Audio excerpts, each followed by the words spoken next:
দর্শক, আপনাদেরকে স্বাগত জানাচ্ছি ঢাকার চোখের আরো একটি লাইভ থেকে।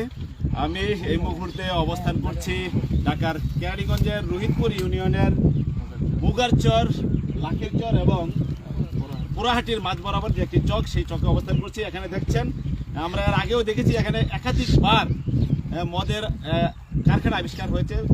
আজ তেমনই একটি মদের কারখানা আবিষ্কার হয়েছে। আমি সেই মদের কারখানা শুনে আমি দীর্ঘক্ষণ ধরে স্থানীয় যে যুবকরা আছে তারা আমাকে ফোন দিচ্ছিল যে এখানে বিশাল একটি মদের কারখানা পাওয়া গেছে।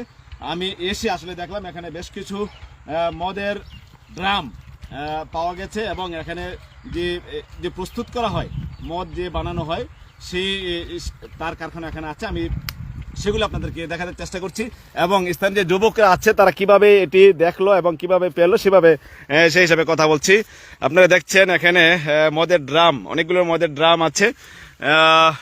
আমরা পেছনে যে বিল্ডিংগুলো দেখছি এগুলো হচ্ছে সারাবিটা, পোড়াহাটি সারাবিটা, এবং পাশেই লাখিরচর এবং এক পাশে মুগারচর।